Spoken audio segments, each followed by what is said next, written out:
as manufacturing declined, youth saw their uncle or father lose the job at the mill and didn't get another good job. So they said, why should I go into manufacturing?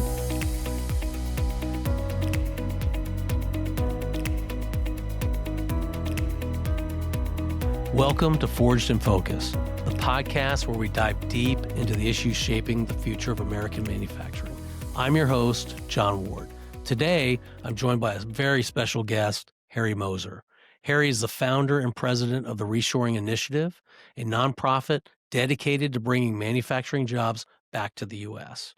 He's a former president of GF Machining Solutions USA, an Industry Week Manufacturing Hall of Fame inductee. He's often seen on CNBC and Fox Business News. He's also quoted in all of the large publications. And most importantly, he's a tireless advocate for data-driven reshoring using total cost of ownership analysis. So here's the big question. What if U.S. competitiveness means bringing production back home? Let's dive in. Harry, welcome. So excited Great. to have you on this podcast. I know we got a Great, lot to great talk to be about. here, John. Yep. Oh, yeah. Oh, yeah. I've had the fortunate opportunity to see you present many times in the past, and I've always enjoyed the data and the insight that you bring to every meeting that you come to. But jumping in, we got lots to cover today. Bringing it back home is the title of this podcast. And so we really want to dive in and understand the economics and the reality of reshoring. So I know you founded the Reshoring Initiative in an effort to bring manufacturing back home. How close are we to achieving a balanced trade position, and what progress are you most proud of since it began? So first, I think it's important that the audience understands the root causes of the trade deficit, because you can only reshore stuff that has been offshored. Okay, and the overwhelming cause of the loss of work was cost. From our data, very extensive data, U.S. manufacturing cost is today 10-20% higher than in other high wage countries, Germany, Italy, Japan, South Korea, and it's 60% higher than in China.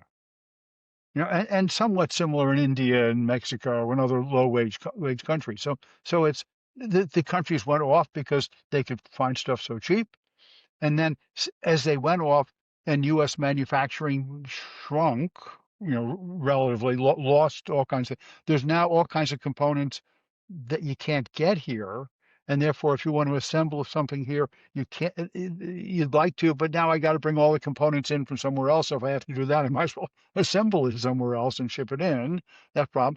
And then as manufacturing declined, youth saw their uncle or father lose the job at the mill and didn't get another good job. So they said, why should I go into manufacturing? So we've got problems of component availability, cost, and lack of skilled workforce. Plus, as our educational system declined, not doing a good job of K through 12, and then a poor job of apprentice programs and skills training, it left us in a very vulnerable, weakened position. Yeah, That's the bad news. That's where yeah. we're coming from. Okay. I remember when I was back in high school, there were shop classes, creative design classes, and all that went to the wayside. It was Pretty much. basically every student at a high school was told you need to go to college so you can get a job sitting behind a computer. And we just lost that ability to really have folks really jumping into the trades and the vocational aspect of things, So which was I'll answer your question. So the current condition is the trade deficit last year, and this year looks about the same. A goods trade deficit in things, objects, products, was about 1.2 trillion with a T. Okay, and to overcome that, which is our objective, is just to eliminate the trade deficit. To overcome that would require or will require U.S. manufacturing to grow by 40%. So imagine your company, everybody else out there who's listening, producing 40% more, which is what we'd have to do to make that happen. Since 2010, the good news is that the deficit as a percentage of the GDP is at least stabilized. So The deficit grew, and now at least it's flat as a percentage of the GDP. And they always say when you're digging a hole and you want to get out, first thing is to stop digging. Okay, well, we've stopped digging. Okay, and what I'm most proud of when I started this in 2010, people would say, Harry, don't bother. It's never going to happen. It's impossible to bring that work back. The cost difference is too great. We don't do it anymore, blah, blah, blah, blah. And now it's headlines. It's in it. Like I get newsletters from NAM and from others. And every day there's another shop, another company that's reshoring, that's bringing work back. U.S. companies and foreign companies bring. So there's no question that the trend has gone from what I call impossible to maybe in many cases feasible. Not all cases, but many cases.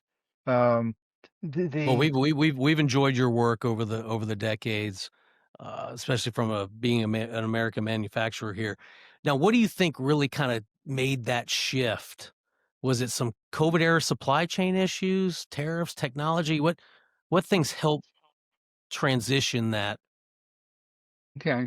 So when I started in 2010, in that year, we identified about 11,000 jobs, a combination of reshoring by U.S. companies and FDI, foreign direct investment by foreign headquartered companies. So, Mhm. so 11,000 in 2010, peaked in 2017 with the Trump tax and regulatory cuts, a lot of enthusiasm, business, et cetera, fell off with the trade war that started in his first term. Okay.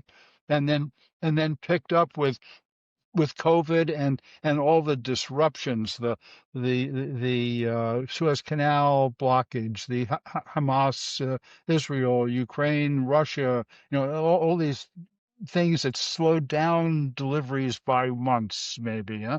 And companies saw that could happen, and then Biden came along with hundreds of billions of dollars of incentives to companies to do chips and batteries, and so it surged under Biden, but in a probably a necessary, more or less necessary thing to do, especially the chips, but not sustainable in terms of our budget deficit. You can't keep throwing hundreds of billions out that way.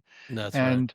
And so last year was about 250,000 jobs that we identified coming back, and this year looks like it'll be about the same again. So what happened?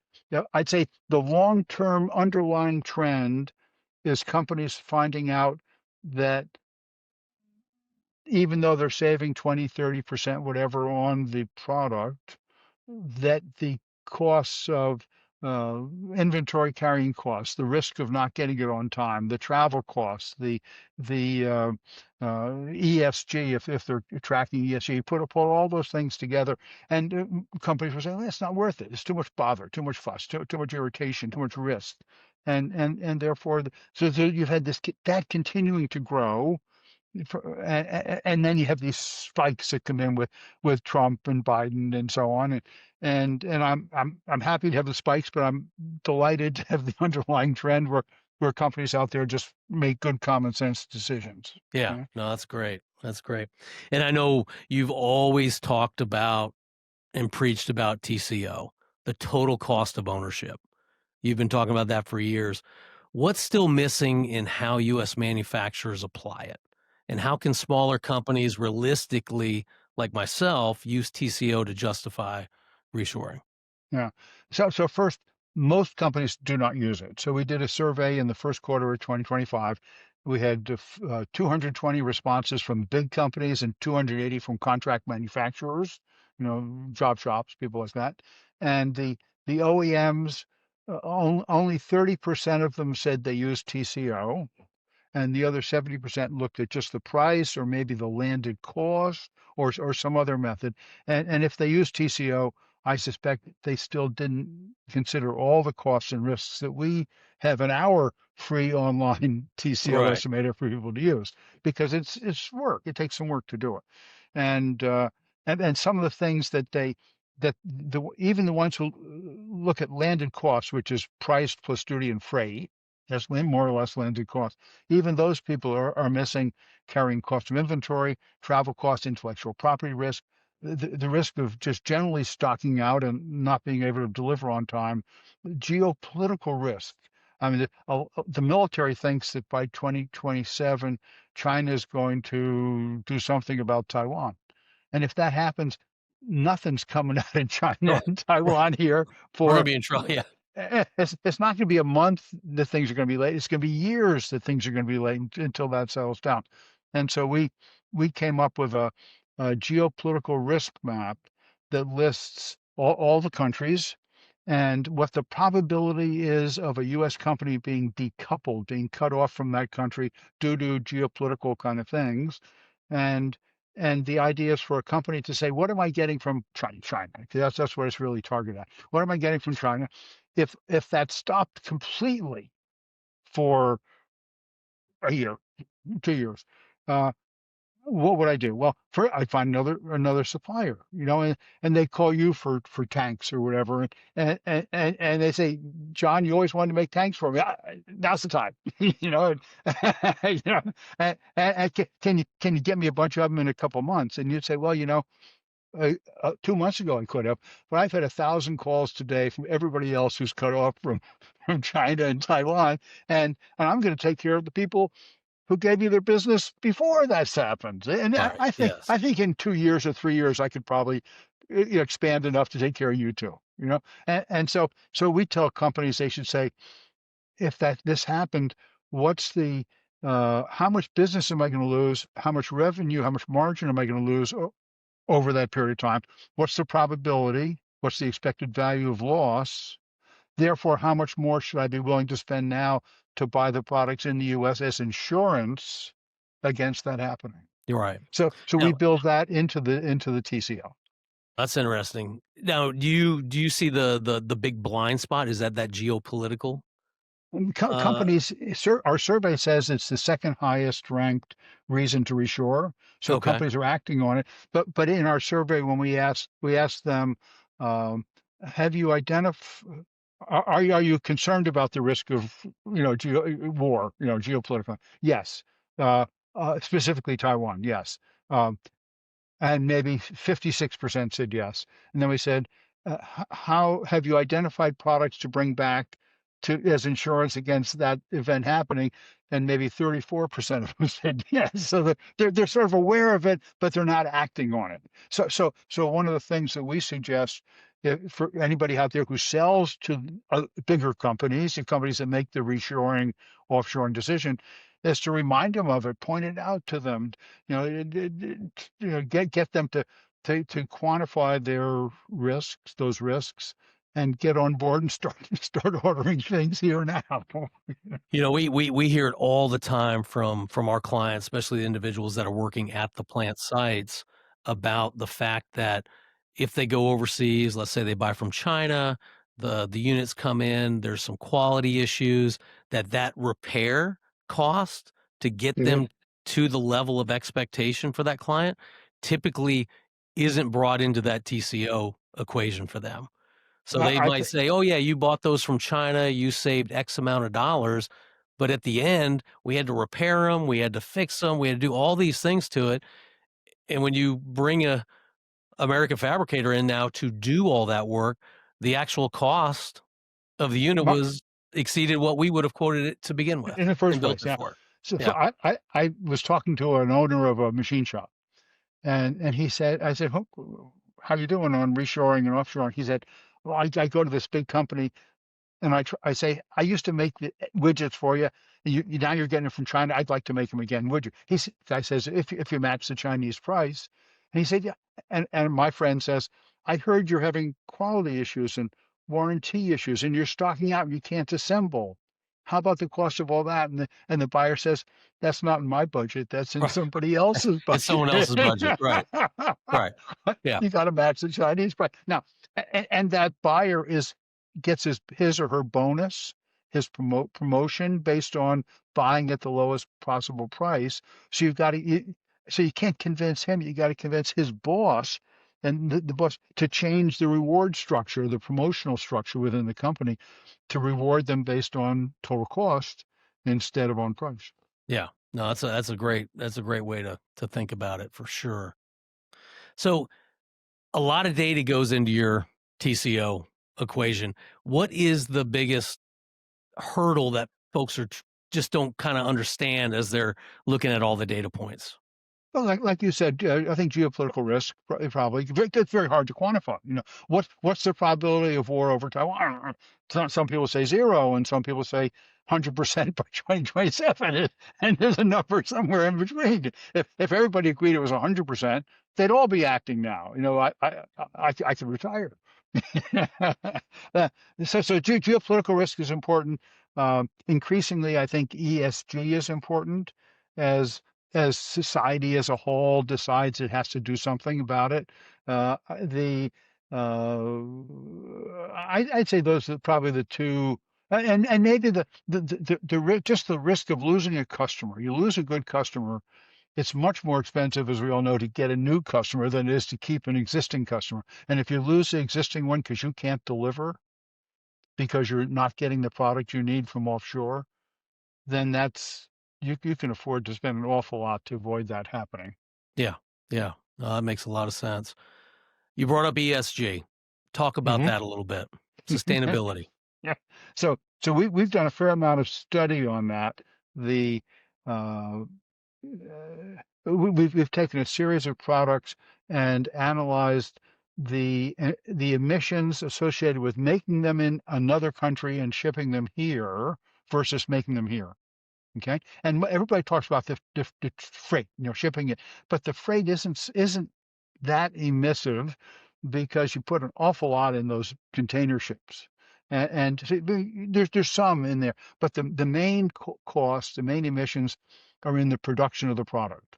So especially for a electricity intense item like aluminum, or say an aluminum die casting, or steel if it's made electric arc furnace and so on. So if you have something that has quite a bit of electricity involved in making it, then what we did, we compared the emissions per kilowatt hour of electricity production in each of the countries. And the U.S. turns out to be relatively low because only 15% of our electricity is coal-based, whereas in China it's 55% Oh, is okay. coal-based. Okay, so they're doing a good job on solar and wind and nuclear, but they're growing so fast that they're building a new coal power plant every week. Okay, and therefore the coal is still by far the biggest thing.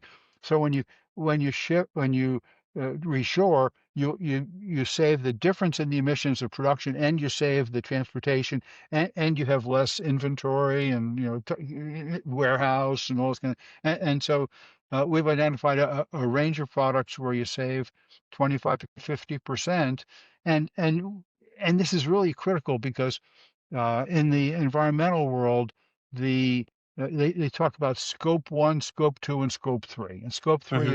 is your supply chain, and about 75% of the emissions are in your supply chain, and almost all the companies ignore it because they can't do anything about it, and they don't know what's happening over there in China or India or somewhere else. But they know that it's dirtier than Oh, doing it yes. here. Yeah. We've seen some surveys where companies say that their biggest action to reduce their emissions is to reshore. And some companies have figured out that that's the single best way to cut emissions. And we we're trying to, instead of getting all these details and papers filled out, and well, we say very easy, just reshore. Right. Well, we we get a lot of those sustainability surveys and questionnaires, and as we're filling them out, all of our folks here are always sitting there going, "They don't do any of this in China. I mean, they're not doing any of this. Yeah. So if this really matters, exactly to your point, you need to reshore." The other thing is that there's E, we just talked about, pretty clear for the US. S is social, and um, and every job we from our calculation, every $200,000 worth of production that's reshored is worth about one job, because that's a typical output per worker in the United States. So if you out there, if you can reshore $1 million worth of work, you've reshored 5 jobs to the United States, and those are 5 people who have a good manufacturing job, good pay, good benefits, paying taxes in the U.S. The company that does it paying a little more corporate income tax, reducing our debt and our Right. deficits and Yep. so on. So a lot of good social value there. Right. That solves the S in ESG, of And then course, for sure. governance, we're not Yep. perfect, but we're better than most, and certainly better than China and India and places like that. Again, not perfect, but we're pretty darn good. Yeah. Yeah. No, that's great. So you talked about policy governance there. If you could hand the next administration a one-page playbook, the U.S. competitiveness toolkit, what would be top of that list? Well, first, we do have the competitiveness toolkit on our website. And so thanks for finding it, I guess. Yep. And it breaks out different actions that could be taken, and how much each of them would increase U.S. manufacturing, how many jobs, that kind of thing. And so I put that up 3 or 4 years ago, and it's the basis for what we recommend. And so I have been in touch with the White House. Um, they I've had discussions with somebody who in the White House are maybe 3 levels below Trump, and then another guy who reports to Vance, the vice president. Okay. And Excellent. they're polite and they listened and yes, thank you and okay. Now and then I sent them my recommendations and I haven't seen any of them implemented yet. Probably because they're getting recommendations from 10,000 people, many of whom are much more famous and powerful and rich Yeah. than I am. Okay, Well, but that would probably be uh, really good to get out through the STI SPFA membership base and implement and try to get that part of our Washington D.C. fly-ins that we do every year. that'd be great. Yeah, That'd that'd be be a great. Yeah, great talking point for us, yeah. for sure. And that's a great group. STI, we've been working with them for a couple of years now, and great to be associated. But basically, what we recommend, first item, skilled workforce. Okay, absolute first item, skilled workforce. So we did in our survey that we did in the first quarter of this year, we asked companies of the work that you're now importing, how much would you bring back under each of these conditions? So one was cut the corporate tax rate from 21% to 15%. Another was 15% tariffs, more or less where we're winding up. Right. Um, Deregulation and something else. And then yeah, 20% of it would come back, whatever. But and then have adequate have skilled workforce with sufficient quantity and quality, 30%. So way above any of the other characters. The companies are saying, if you give me the workforce, I'll expand, I'll bring the work back. Okay. And we haven't done it so far, but we're going in that direction. So number one for us is always skilled workforce. And the Democrats, the Republicans, whatever you would agree with it, the group that wouldn't tend to agree with it is the typical liberal arts university that where the kids are coming in, studying anthropology, sociology, whatever it is, and $50,000 in debt, dropping 50% of them dropping out, most of the rest who finish never getting a job in their field. You and I, as taxpayers, paying off the debt. Yeah. Okay. It's Yeah. yes. So, It's so that's when I get my way and we have millions more apprentices instead of that, some of those colleges are going to disappear. yeah. And Yeah. and and that's Darwinism, and and that'll happen, and we'll have the kids in the fields where we need them, and making better money than they would have made with a sociology or anthropology degree, And no debt. That's and the no beauty of debt, it. And no debt. And and get paid to learn the trade. That's the yeah, beauty of it. yeah, and they start Uh, working at 18 instead of 23 or 24. yes. And you put all that together, and the ROI is dramatically in favor of that. But one of the obstacles of this happening, if you go to the Department of Labor, Department of Education website, you'll find a chart which I hate, and it has a headline like "University degree $1 million more lifetime income than a high school degree." Okay, and it has no high school, community college, blah blah, income going up with a number of degrees. And I've met with the Department of Labor and said, why don't you put in here the average income of an apprentice or someone who's got 5 or more credentials or certificates or whatever, and welders, for example, without a college degree but welder, and show that that income is at least as good as the bachelor's degree, and then say, if not but better. they're not better, Oh yeah. and no tuition, no debt. Start working at 18, kind of, at one. So they put a little footnote down at the Right. bottom of the Yeah. chart.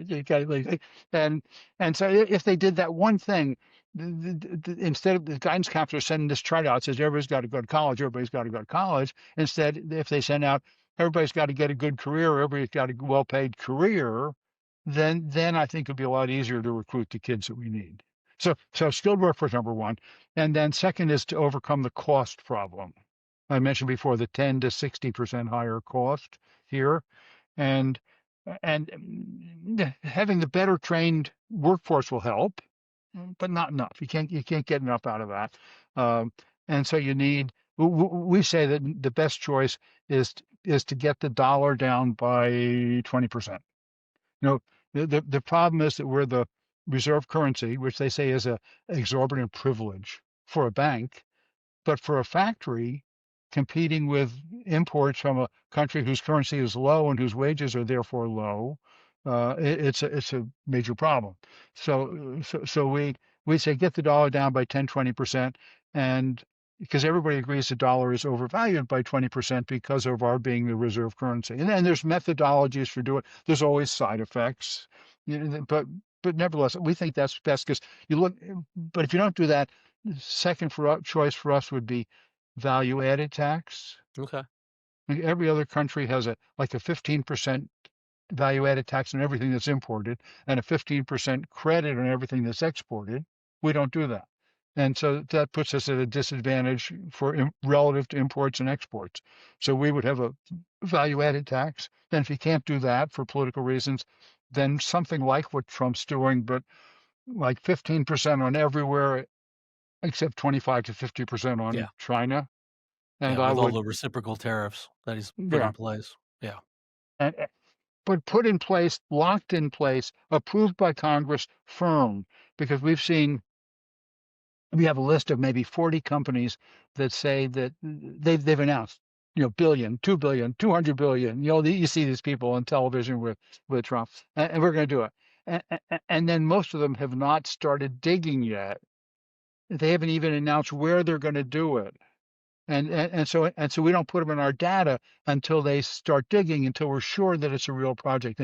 And from what we read, most of them are really saying we will start the project when the tariffs are firm. Because Yeah. because for many of them, especially stuff coming here from instead of Mexico, 15% or something tariff on Mexico makes all the difference of doing it in Mexico or doing it here. And and Europeans, I have companies calling me, Harry, what are we going to do? Should we build a factory in the United States to get around the tariffs? I say, yeah, let's go. Kind Yeah. of like, yeah. That's what we're doing. Let's reshore. Yeah. Yeah, Well, but we're hearing the that from everybody right yeah, now. I the mean, it's just company has to believe that it's real and that the tariffs are going to last, let's say 10 years, something like right. that. They can't flip flop every administration. Because if they Yeah. do, you've just finished building the building, you've hired 1,000 people, and then the tariffs go away and your company goes bankrupt. Right. so, Yeah. We, and that's we and need. that's one reason I like currency, because if you get the dollar down, and if they're smart enough not to raise it again, to let it raise again, then you don't need any Congress to approve it. You don't get retaliatory tariffs. You don't get all kinds of other mishmash that we're putting up with the current system. Yeah. No, that's a great point. Yeah. Certainty is really. It's almost kind of the word of the year for 2025. We need some certainty around things, and tariffs in particular. We're hearing it from all of our clients. And You certainly just you reshoring. can't budget a project right Yeah, now. I mean, you r- can't come up with the cost because you don't know what the tariffs are going to be. but reshoring brings certainty. So if you're importing, you have uncertainty because you don't know what the tariffs are going to be, what the currency is going to be, what the is there going to be a war, is there whatever. Whereas when they buy from John, Yeah. well You know the you're going to price. give them you got a price and you're sticking to the price and so you've taken massive layers of uncertainty out of the equation. No, that's a great point. Yeah. Let's circle back to the reality check you were laying on the workforce development. You've said that the U.S. suffers from a poorly recruited and trained workforce. What's actually working to rebuild the pipeline right now? Apprenticeships, community colleges. I mean, what are you seeing right now that's kind of bringing that renaissance back to the U.S.? Yeah. First, I get a dozen newsletters, and in them, I think every day I see announcements of new apprenticeship programs. Community colleges and high schools bringing back the kind of programs that we used to have, but with CNC machine tools and welding systems and robots and all kinds of really fun things. So I see real action. The number of manufacturing apprentices in the U.S. has increased, uh, I think 83% in the last 10 years. So it's still not enough. I mean, in Germany and Switzerland, 50-60% of the kids go into apprenticeships directly while they're still in high school, whereas here 5% maybe go in, and most of those go into construction instead of manufacturing. So we need to do much better. But I used to say Germany and Switzerland were at 10, and the U.S. was about a 1 in terms of Okay. training. Okay, and these guys have slid a little bit because all their kids now want to go to college, and not work so hard. And we've done it. We're definitely doing better, and we're up from a 1 to a 3 or something Okay. like that. But it's moving in the right direction. So there's things we'd still like to see. For example, we recommend apprenticeship loans. Okay. So right now, students go to college and get a loan to study, like I say, anthropology, and we don't need any more anthropologists. And whereas we need thousands of welders, and so someone who wants to go into a welding apprenticeship program, say you hire them into your apprenticeship program, and you start them at what, maybe 15 or 17 an hour or something like that, maybe, and and, and you work them up during the 4-year apprenticeship, and at the end of that, maybe a third of the time they've been in training classes, had a master who's training them, and they're not as productive as a regular worker.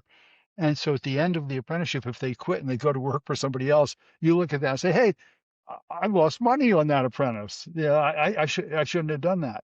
Whereas instead of you paying them 15, I'd have you pay them 10, and they'd borrow $5 an hour from the government. So that's 10,000 a year, 40,000 over the apprenticeship. And then if they stay on with you afterwards, you pay off their apprentice debt over the next 5 years or something like that. So they win, you win, the country wins, and the government would be much more likely to get its money back than they would with the anthropologist who's working at Starbucks. We're seeing some pretty good programs coming out right now. Hmm. I know in North Carolina we're working with NC Works, and we've got a program set up right now, and they'll pay for the first 3 months full, Yeah. and then for the next 3 months after that, they'll do 50% co-share. 50% of the Yep, wage of of the the wage. worker. Yeah, That's very yeah, nice. Yeah. And that's and going in the and direction that I'm wages are a little talking higher. about. I will Yeah. say, I Yeah. mean, guys are coming in more than 15, 17. Are they? Depending on Yeah. what background they have, but I mean, folks are But coming in. what would a kid right out of high school that doesn't know anything about welding and so on, what would they They're start? going to be the high teens. I mean, High teen. Oh, very good. Huh? some might jump to 20 coming in, Okay. No, but very they're going to good. be Huh? high teens Great. right out of high Glad. school, not knowing anything, but Yeah. they can move up very quickly. If you got the Huh. right attitude and willingness to learn, listen, and hone your craft, I mean, you're gonna move up fairly quickly and Yeah. So, make a good so living. I'm optimistic. I mean, foreign companies come to me and say, "Oh, we want a factory. We're thinking of a factory there. Can we get the workforce?" And and our experience is that all these big factories that have been put in, it certainly stretches the system. But I've almost never heard of a factory not starting up because they couldn't get the people they need. You know, Right. they hire them away from you or somebody else, Yeah. and eventually they get the people they need, and then you hire more, and the system builds, and so it isn't like you say as good as Germany or Switzerland, but it's better than it was 7 years ago, 10 years ago, and one of the reasons for it is that because of the success of reshoring and the publicity that it's gotten, partially because of our efforts, the it's gone from kids saying, "I don't want to go into manufacturing because that's a dead end because they're not going to do that here anymore," to people saying, "Hey, it's coming back. It's come back from China. It's come back from Mexico and India. That sounds once again like a good career." Yeah. Well, and that's the beauty is trying to reframe it and change that perception that you can have a wonderful career in manufacturing. It's not the dirty old job of 40, 50 years ago that people kind of have stuck in their head. With CNC, robotics, I mean, a lot of things are changing, and companies are offering cleaner workspaces In and fact, safer environments. It's a great career path for a lot of individuals. something else that we've done that's gotten some attention. Um, I've done a series of articles on uh, leaders who started as apprentices. So kids who came out of high school didn't go immediately to college, went through an apprenticeship, and now they're vice president, president, what have you, some kind of company, and specifically they're making equal or more than the average for PhDs, which is about $98,000 a year. Mhm. Yeah, Okay, which a lot of people are doing that, and so to say, to then be able to show to the kids. So here's the article, and it would have your picture now sitting here maybe, and then it would have your picture when you were 18 years old, and when you went into the apprenticeship program. See, and so we've done 4 articles, maybe covering 7 or 8 people, looking for more anybody out there who has that experience. Love to contact me and Harry Moser, Harry.Moser at reshorenow.org. Love to have add you to our series of articles. Okay. that's great. Yeah. So you talked about Germany and Switzerland kind of being they used to be at 10, they've dropped down Yeah. a little bit. Yeah. Are they still the model So of yeah, excellence out there? the Swiss, German, Austrian, the Germanic apprenticeship model is still where they come from high school. You know, maybe junior year they go out. What they actually do, I think, in maybe 10th grade, they do an internship for 4 weeks or something. And if they like it, they come back to the company as an apprentice, and they don't go to the high school anymore, but they still go to something like tech college, you know, for a couple of days a week, and work their way up, and and they're still good over them, still better than we are.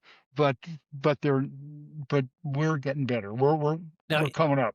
is there a state, is there a county, is there a city in the US that you would say is doing really well from that standpoint? I read an article that a friend wrote a couple of days ago that said Ohio is doing exceptionally well, Okay. Yeah. and they've always been a strong manufacturing state, Yes. and they're doing well. But I think I read a lot in the Carolinas. You know, I think there's a group in you're North Carolina. Correct. Mhm. Yeah, so it's a group Apprenticeship 2000 in Charlotte, and there's maybe 10 companies that together form this group, and they recruit kids to not to individual companies, but to the collective companies. And then they figure out which company the kid should start at. Maybe the kid moves, you know, between companies a couple times to see what they like and what company likes the kid. And they've had, I know people there with companies that are involved in this, and it's worked out very well for them. And by having maybe 10 companies, some small, like 20 employees, and who maybe couldn't justify a strong apprenticeship system, and some big, like 1,000, that give it the whole thing credibility Well, that's and good. So momentum. they're kinda pooling together all the Yeah, resources to put a good and they program together. promote it to the Yep. schools, and so I think that's very good. In the I think in Kentucky, there's a group called FAME, FAME, Okay. which I think came out of Toyota. It was the Toyota apprenticeship system, I think. And now I think NAM, Manufacturing Institute, has taken it over. And they have this very aggressive apprenticeship system. And the they report that 5 years out of the apprenticeship, the average worker is making about $98,000 a year, Wow. which That's is much great. more than the average bachelor's degree Right. Oh, yeah. holder. Well, I tell folks all the time, I mean, you're not going to make this on day one, but when you get years under your belt, you become a leader, you're going to make six figures plus in this industry that we're in right now as a welder, as a fitter. I mean, you can make a wonderful career and a wonderful life for yourself Yeah, and with yeah, no doubt. and one advantage. I mean, I talked about U.S. dollar. I want to get the dollar down. Right now, your good welder's making 100,000 a year, and the Chinese welder's probably making $20,000 a year or Right. something like that. And that's That tough. might even be high. Yeah, but it's just something like that. Right. And so if we can get the dollar down by 20%, then the Chinese worker is now making $24,000 a year. So the cost difference between these two, and especially if you take it versus Germany or Japan, where it's 10 versus 9, and the dollar comes down by 20%, all of a sudden they're right up here with us. You see, and and and and therefore, um, right now when you're recruiting, some kids are going to say, well, I can go to work for Starbucks or McDonald's and make 15 or whatever, and it's more fun and it's not, not heavy. And whereas when the dollar comes down, the McDonald's people are only competing with Wendy's and so on, whereas you're competing with China. So when the dollar comes down, you can offer a little more wage than you could before and still keep your relative cost advantage, TCO advantage, and that makes you can once again regain that manufacturing wage premium relative to services, which we used to have, but we've more or less lost, and partially because there's this glass ceiling on top of wages that if you go too high, you go out of business. Right. And that's a balance that every company has to manage because you don't want to go out of business for Don't want to go sure. out of it enough, Yeah. especially sounds like your business is doing well. I'm impressed. Well, yeah, yeah. But talking about China though, China's always the bad actor in the world. We go against them a lot. We'll lose jobs for below our material cost, and it just doesn't make any sense. You've said multiple times, reshoring from China is insurance. How are company weighing that risk versus cost today? Well, we recommend. I can't remember if I mentioned it earlier. Is to look at um, the likelihood of it happening. Did I discuss that already? Yeah, yeah, GOP. I Yep. did. Yeah. Yeah. Yeah, so the smart ones are looking at that and uh, and deciding. Not to bring everything back. You can't bring everything back. No, You you don't can't have bring it all. capacity to make everything. But you got to pick the products that have the mix of the TCO is about equal between the two, because it's not like all the work in China is 60% of ours. There's some of it that's 80% of ours in terms of price. And Mhm. so when you look at TCO, theirs is about the same as ours. So start with that. Don't start with the stuff that's impossible over here on that part of the curve. Start with the stuff that's feasible and um, uh, where if you couldn't get it, you'd be really hurting and could be hard to replace, and move that back first while you can. Yeah, yeah. Now, are you seeing, companies, maybe instead of reshoring all the way back to the US, are they looking at Mexico and Canada? 'Cause, we got that strong relationship with the USMCA, which is fractured a little bit here as of late. However, I would say I hope we can get to the level where we can get back in line with our allies, Yeah, in North America. yeah, I agree. Canada is very similar to the United States, Right. in terms of workforce, in terms of work ethic, whatever. Except some of them speak French. Okay, and uh, and the and there's not much advantage to bring it back from somewhere else to Canada, because the costs are going to be almost the same as here, and then you still have to ship them in here, and there might be a tariff. by the time you get around to that. See, so we don't see. Canada's a great place. It makes sense if Canadian companies to reshore to Canada. Doesn't make too much sense for U.S. companies to reshore to Canada. Whereas Mexico is the wages are maybe 20% lower than China's, and and therefore if they were as productive as China, which they're typically not, but if they were as productive as China, the cost in making it in Mexico would be about the same as the cost in China, and it's friendly, so we're not going to get in a war with them, and the freight cost is minimal to get it up here. And basically, when it's all done, the tariffs are going to be minimal, I think, on Mexico, and and it's close. You can get delivery fast. You can same time zone, easier to communicate. All this kind of. So and from a national viewpoint, product coming out of Mexico to the U.S. on average has about 40% U.S. content. Yeah? And product coming out of China has 5% U.S. content. Am I happy? Would I rather have 40% of a loaf than 5% of a loaf all day long? So I want to get back everything I can here, but if it can't come back here, then Mexico is quite a good alternative. Yeah, I mean, to me, looking at the geopolitical landscape, Mexico is going to be the new China for us. Has to be. With the demographics in China, uh, they're going to struggle over the next decade. There's not enough young people to support their retirees, the older folks in that country, and that's going to be a challenge for them. Whereas Well, Mexico is the complete opposite. They've got a lot of young folks, a lot of children, a lot of people in the workforce. And when you start looking at that dollar per hour rate they're charging, I mean, Mexico is going to be the new China and for America.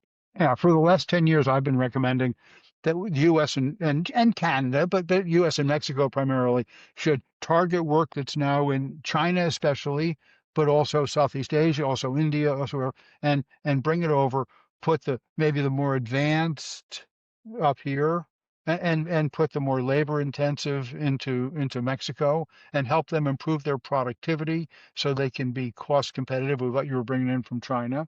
And if you do that, as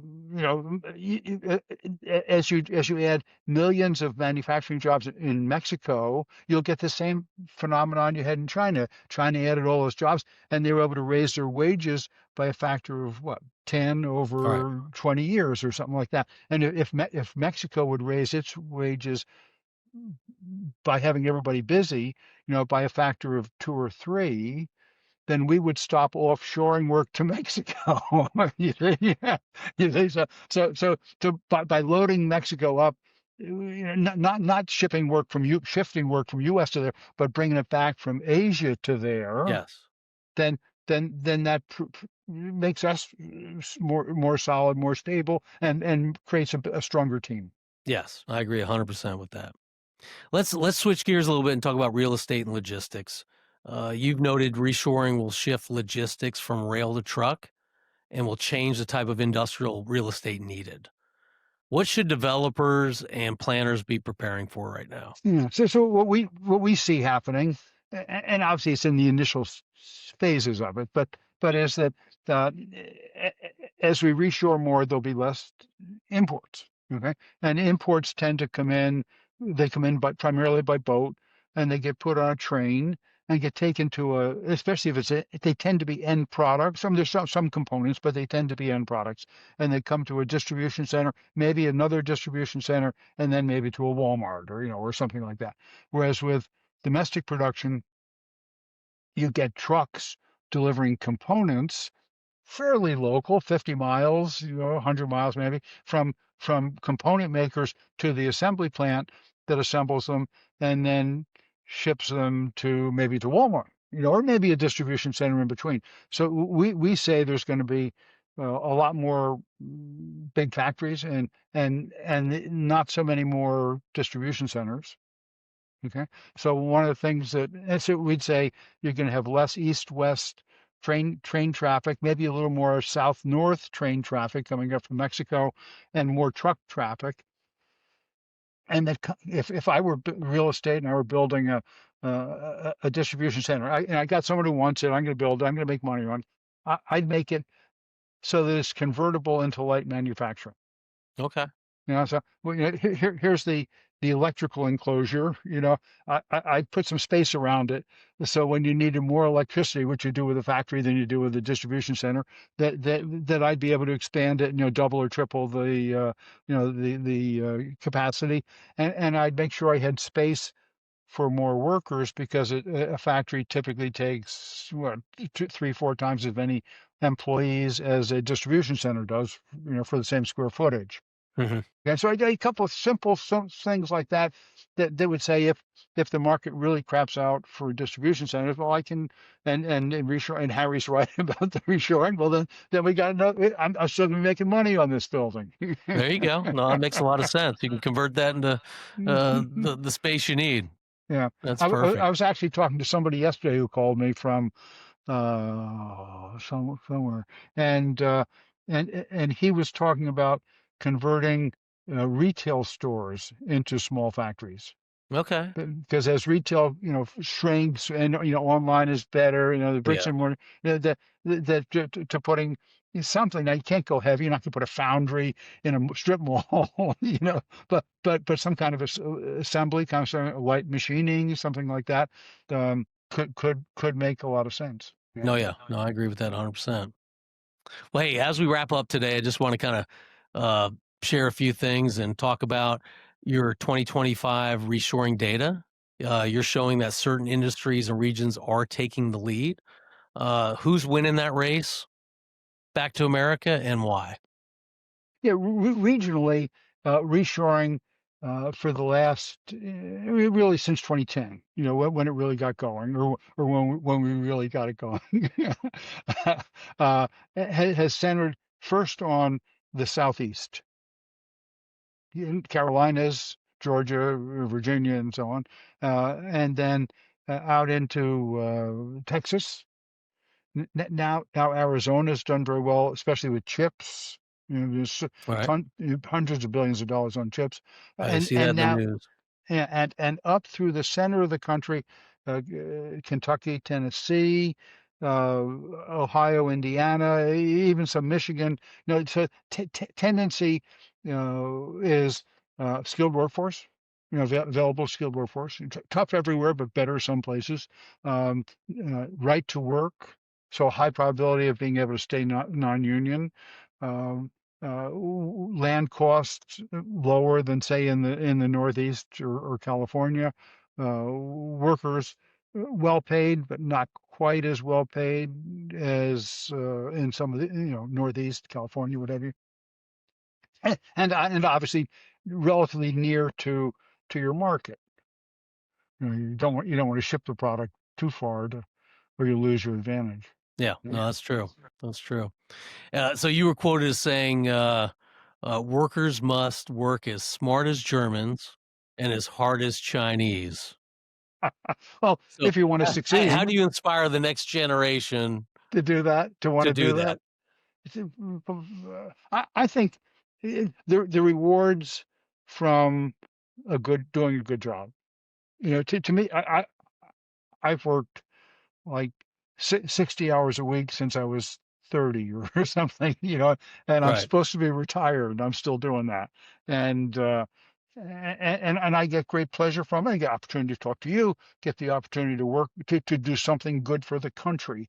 And Yes. if you're making tanks, at your place, and you get done, you made a really good tank, you can say, "Damn, that's a good tank. I write my initials on it," kind of thing, And to me, there's just a great pleasure in the process and in the results that you've achieved, and the camaraderie with your fellows about having done something significant for the country, for a customer, for whatever. So so I think there's been value to the manufacturer as opposed to somebody in an insurance company shuffling papers around and looking over their shoulder for the next AI implementation that's going to eliminate their job.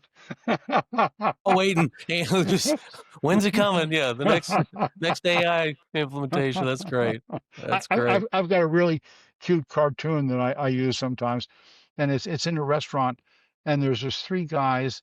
and they're all got sort of long hair. A couple of them have ponytails, and they're in the kitchen, and two of them are pushing brooms, and one younger one's at the sink doing dishes, and one of the older ones says, "Kid, stop complaining. We all have PhDs in English literature." That's great. I love it. I love it. Well, hey, any advice you want to share before we sign off here?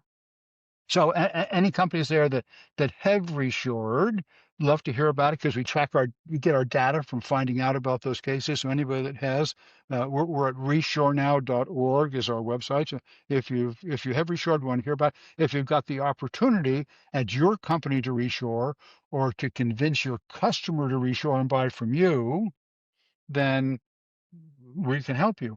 As an example, a company called Mori Corp, an EMS company, they populate circuit boards in Woodridge, Illinois, came to me about 7 years ago, and they said, "Harry, we have a problem, big problem. What's the problem? Chinese competitor offered lower price to good customer.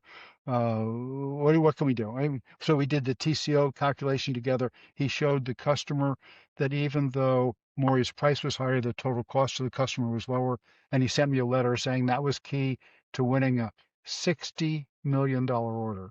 Harry, thank you so much for joining today.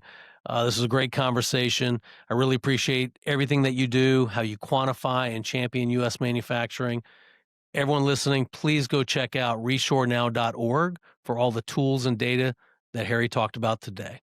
Thank you for joining us and appreciate everything, Harry. Thank you, John. All right. Thank you. Wow. What a great episode with Harry. My biggest takeaway was that if you're not making it where you sell it, you're basically running someone else's economy.